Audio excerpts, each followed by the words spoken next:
Good morning. Pleasure to talk to you this morning about the COMPASS trial. These are my conflicts. As a disclosure, Penumbra funded the study, the trial, but otherwise they had no involvement in the study design or any of the data collection, analysis, or any of the presentations that have been done on COMPASS. Just as a little background, as we've seen here with multiple talks already, we know that large vessel occlusions treated with thrombectomy has really become the standard of care. And the challenge that we had, especially a couple years ago, was virtually all these trials, the majority of devices, if not all of them, were stent retrievers. Aspiration was a definite minority in all of these. We had pilot data from several studies that we had done as a group collectively, where we showed that aspiration, the ADAPT technique, meaning using aspiration first, seems to be at least as good as stent retrievers, and maybe even has some advantages when it comes to time and cost.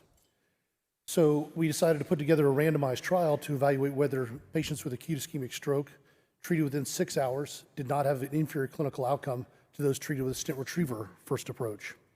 And then we further looked at several other factors, mostly time and angiographic efficacy, to see if there was any superiority areas. This was a prospective, randomized, multi-center trial. We limited it only to anterior circulation lesions, similar to all the other major clinical trials, randomized 1-to-1. We slated it for up to 20 centers, and again, had a blinded core lab. We limited it to only FDA-approved devices in the US, and we did not limit physicians to how they could treat it. So whatever method or treatment that physicians like to use, they were allowed to use that. So whether it was a balloon guide, whether it was Celumbra, however way they wanted to do their method of treatment, that was allowable. We had standard inclusion criteria that all of the large trials that we've seen before had the same similar exclusion criteria as well. We had imaging criteria as well that we tried to select for patients that had better CT scans. We were trying to stay away from the large cores and these larger infarcts and try to keep the better head CTs. And we also tried to make it where there was no inherent bias. In other words, we made all the sites submit their last 20 cases, and we ensured that they had at least 5. So if they were an aspiration site, by preference, they had to submit at least 5 cases in their last 20 that were done with a stent retriever, so there was no learning curve or other as well. Primary outcomes, we looked at functional outcome at 90 days as a modified Rankin 0 to 2. And then we had secondary endpoints, including a Rankin shift and some angiographic endpoints, where we also limited it by time because we feel that there's a functional period of time where we should be able to get these cases done. We also looked at safety endpoints, mortality as well as symptomatic hemorrhages. And then we also looked at cost at the end. The study was performed by these 3 teams. My team when we were at MUSC, Adnan Siddiqui's team at the Jacobs Institute did the core lab, and then Jay Mako's team at Mount Sinai did the data coordinating and statistical analysis. Looking at results, we had 15 centers that were activated, and we had 2 additional ones that were in process of getting enrolled at the time when we stopped the trial. We had 6 centers that had more than 2/3 of cases with aspiration. We had 6 centers that had more than 2/3 of cases with stent retrievers in those submitted cases. So we think we had a pretty good balance of operators and centers, so there wasn't an inherent underlying bias toward one method being over the other as far as abilities or preferences. This is where our sites were located. The majority on the East Coast is as you would expect, and then we did allow ourselves to call ourselves international because we had our Canadian site join us as well. When it comes to case distribution, we had 10 centers that enrolled at least 10 patients and 6 centers that enrolled over 25 patients. So a good scattering of patients so they weren't all skewed toward 1 or 2 high volume centers.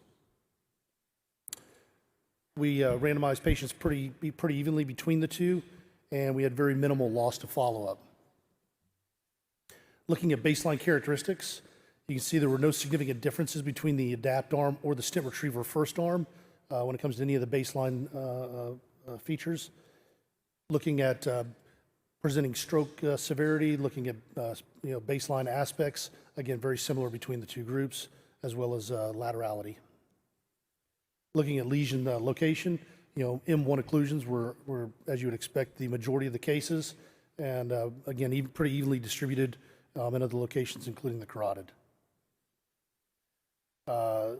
Looking at other characteristics such as general anesthesia, given IV TPA, finding underlying stenoses, again, very similar splits between the two arms. So again, no underlying biases.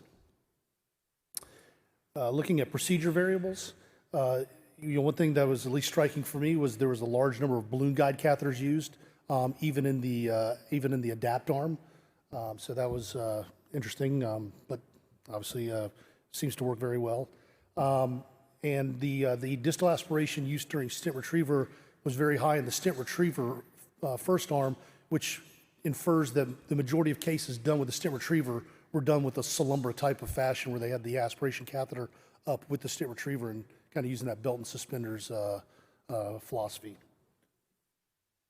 And that also was different from the Astor trial that was done in France, because the majority of theirs, they used balloon guide catheters and pulled the stent retriever all the way down. They didn't use the distal aspiration catheter with the stent retriever.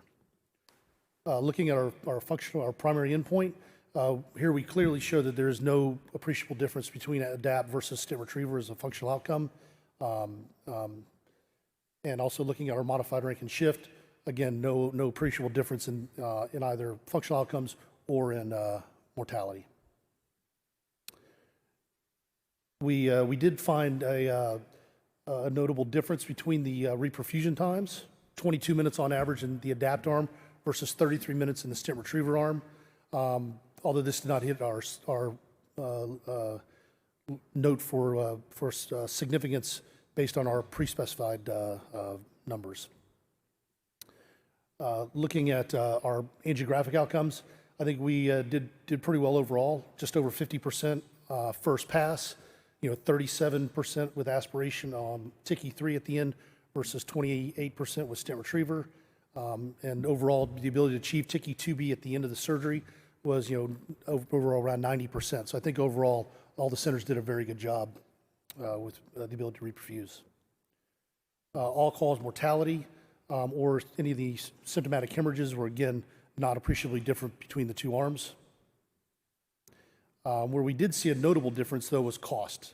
You can see here, no matter which way we calculated the price differences between the two, there was a significant difference if you used aspiration first versus a stent retriever first approach. So just to conclude, I think our centers were well balanced between techniques when we selected. We did not,